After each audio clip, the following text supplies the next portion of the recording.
اعوذ باللہ من الشیطان الرجیم بسم اللہ الرحمن الرحیم وَإِلَى ثَمُودَ أَخَاهُمْ صَالِحًا قَالَ يَا قَوْمِ اعْبُدُوا اللَّهَ مَا لَكُمْ مِنْ إِلَٰهٍ غَيْرُهُ قَدْ جَاءَتْكُمْ بَيِّنَاتٌ مِّن رَّبِّكُمْ هَٰذِهِ نَاقَةُ اللَّهِ لَكُمْ آيَةً فَذَرُوهَا تَأْكُلْ فِي أَرْضِ اللَّهِ وَلَا تَمَسُّوهَا بِسُوءٍ فَيَأْخُذَكُمْ عَذَابٌ أَلِيمٌ۔ اور ثمود کی طرف ان کے بھائی صالح کو بھیجا۔ انہوں نے کہا، اے میری قوم، اللہ تعالیٰ کی عبادت کرو، اس کے سوا تمہارا کوئی معبود نہیں۔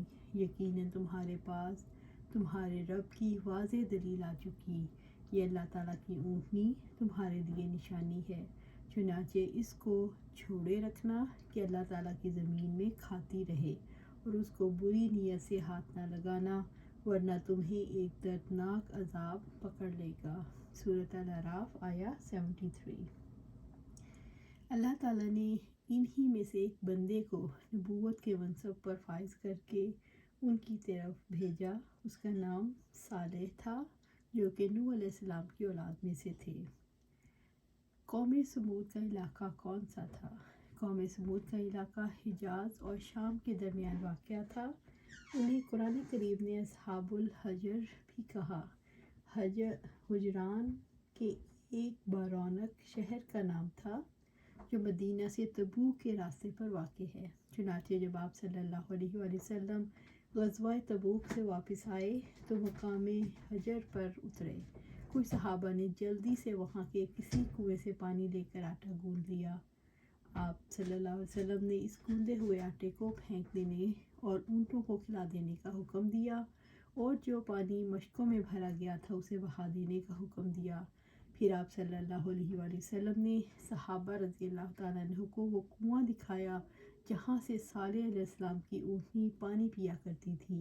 آپ صلی اللہ علیہ وآلہ وسلم نے فرمایا، اگر پانی لینا ہے تو اس کنویں سے لے کر استعمال کرو۔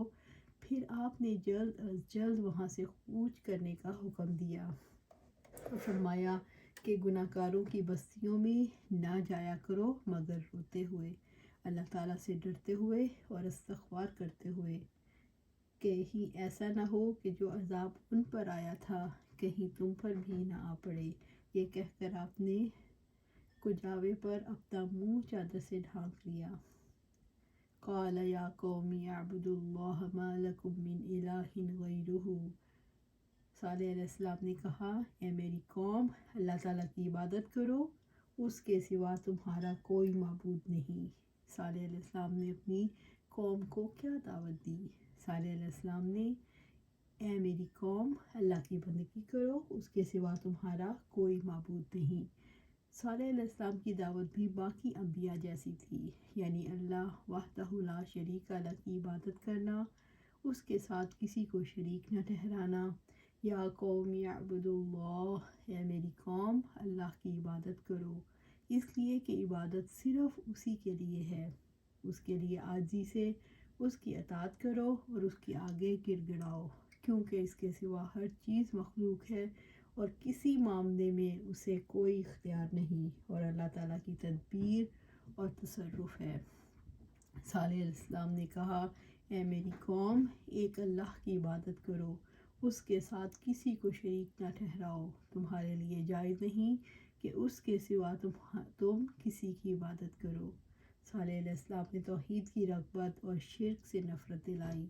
ما لکم من الہ غیرہ، اس کے سوا تمہارا کوئی معبود نہیں، کیونکہ حقیقی معبود تو وہی ہے جو خالق ہے، رازق ہے، سارے معاملات کی تدبیر کرتا ہے، زندگی دیتا ہے، موت دیتا ہے، عطا کرتا ہے، روک لیتا ہے، نقصان دیتا ہے اور نفع دیتا ہے، وہ سنتا ہے اور وہ دیکھتا ہے۔ پھر یہ معبود کہاں معبود ہیں جنہیں تم اپنے ہاتھوں سے تراشتے ہو، گھروں میں رکھتے ہو؟ اندھے ہیں، دیکھتے نہیں، بہرے ہیں، سنتے نہیں، گونگے ہیں، بولتے نہیں، پھر ان کا الہ نام رکھ لینا کیسے صحیح ہے، اور تم ان کی عبادت کرتے ہو۔ قوم سمود کی کچھ خصوصیات دیکھتے ہیں۔ انہوں نے زراعت اور تعمیرات میں ترقیاں کی، میدانوں میں محل بنائے، پہاڑوں کو تراش تراش کر گھر بنائے۔ قوم سمود میں کیا خرابیاں پیدا ہوئیں؟ عیش پرستی، خدا فراموشی، اللہ تعالیٰ کی حدود سے بے پرواہی، اللہ تعالیٰ کی بڑائی کو بھول کر اپنی بڑائی قائم کرنا۔ قَدْ جَاءَتْكُمْ بَيِّنَاتٌ مِّن رَبِّكُمْ، یقیناً تمہارے پاس تمہارے رب کی واضح دلیل آ چکی۔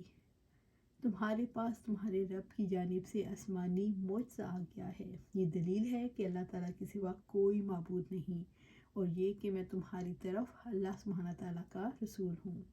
تمہارے پاس میری سچائی پر دلیل اور برہان آ گئی ہے، اور میں جو کہتا ہوں اس کی حقیقت یہ ہے کہ میں آپ کو اللہ تعالیٰ کی طرف بلاتا ہوں، خالص توحید اور اس کی عبادت کی، اور جو کچھ میں لایا ہوں وہ میرے اوپر دلیل ہے۔ قوم سمود کی اصلاح کے لیے اللہ تعالیٰ نے کیا طریقہ اختیار کیا؟ اللہ تعالیٰ نے کھڑا کیا تاکہ وہ اللہ تعالیٰ کی پکڑ سے ڈرائیں۔ هَٰذِهِ نَاقَةُ اللَّهِ لَكُمْ آیَاتًا فَذَرُوهَا تَأْكُلْ فِي أَرْضِ اللَّهِ وَلَا تَمَسُّوهَا بِسُوءٍ فَيَأْخُذَكُمْ عَذَابٌ أَلِيمٌ۔ یہ اللہ تعالیٰ کی اونٹنی تمہارے لیے نشانی ہے، چنانچہ اس کو چھوڑے رکھنا، اللہ تعالیٰ کی زمین میں کھاتی رہے، اور اس کو بری نیت سے ہاتھ نہ لگانا، ورنہ تمہیں ایک دردناک عذاب پکڑ لے گا۔ یعنی اس کی کونچیں کاٹنے کی نیت سے اس اونٹنی کو نہ چھونا، ورنہ تمہیں دردناک عذاب پکڑ لے گا۔ قوم سمود کی آزمائش کے لیے اللہ تعالیٰ نے کیا طریقہ اختیار کیا؟ ان کے لیے اللہ تعالیٰ نے اونٹنی کو نشانی کے طور پر مقرر کیا، اور ان سے کہا کہ اس اونٹنی کو چھوڑ دو، اللہ تعالیٰ کی زمین میں کھائے پیے، اسے تکلیف نہ پہنچانا، ورنہ اللہ تعالیٰ کے عذاب میں مبتلا ہو جاؤ گے۔ اللہ تعالیٰ کی اونٹنی کیسے غیر معمولی تھی؟ اونٹنی اللہ تعالیٰ کی عظیم نشانی ہے جو بڑے شرف و فضل والی ہے۔ اس کی پیدائش معجزانہ انداز میں ہوئی، اسی لیے وہ اللہ تعالیٰ کی غیر معمولی نشانی تھی۔ هَٰذِهِ نَاقَةُ اللَّهِ لَكُمْ آیَةٌ، یہ اللہ تعالیٰ کی اونٹنی تمہارے لیے نشانی ہے۔ اونٹنی اللہ تعالیٰ کی آیت یعنی علامت تھی۔ صالح علیہ السلام نے کہا، یہ اونٹنی میری سچائی کی دلیل ہے کہ میں تمہاری طرف اللہ کا رسول ہوں۔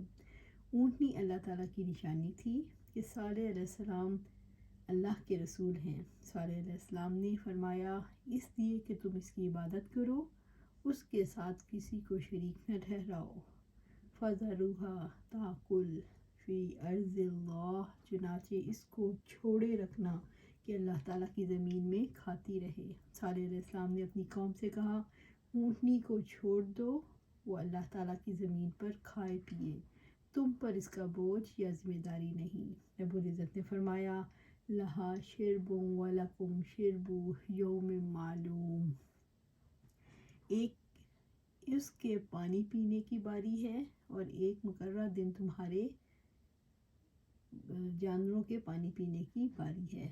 قوم سمود کے ہاں ایک بہت بڑا کنواں تھا جو اونٹنی والا کنواں کے نام سے مشہور تھا۔ اسی کنویں میں وہ اور اونٹنی اپنی اپنی باری کے مطابق پانی پیتے تھے۔ ایک دن اونٹنی کے پانی پینے کے لیے مقرر تھا، اور اس اونٹنی کے تھنوں سے دودھ پیتے تھے۔ ایک دن لوگوں کے لیے مقرر تھا، اس دن وہ کنویں پر پانی لینے کی غرض سے آتے تھے، وہ اونٹنی وہاں سے چلی جاتی۔ وَلَا تَمَسُّوهَا بِسُوءٍ فَيَأْخُذَكُمْ عَذَابٌ أَلِيمٌ، اور اس کو بری نیت سے ہاتھ نہ لگانا، ورنہ تمہیں ایک دردناک عذاب پکڑ لے گا۔ یعنی اس کی کونچیں کاٹنے کی نیت سے اس اونٹنی کو نہ چھونا، ورنہ تمہیں دردناک عذاب پکڑ لے گا۔ اونٹنی کو بطور نشانی مقرر کرنے میں کیا حکمت ہے؟ درندے کے مقابلے میں اونٹنی کمزور ہوتی ہے، اور انسان کا امتحان اونٹنی کی سطح پر لیا جاتا ہے۔ امتحان یہ ہے کہ انسان کمزور کے ساتھ، جن کے ساتھ کوئی مادی قوت نہیں ہوتی، ان کے خلاف کارروائی کرنے سے رکتا ہے یا نہیں۔ انسان کا امتحان یہ ہے کہ جن لوگوں کے ساتھ محض اخلاقی حس کی وجہ سے انسان نے حسن سلوک کرنا ہوتا ہے اس کا محرک ڈر نہیں ہوتا کہ اللہ تعالیٰ پر ایمان کی وجہ سے انسان ان کے ساتھ زیادتی کرنے سے رکتا ہے یا نہیں۔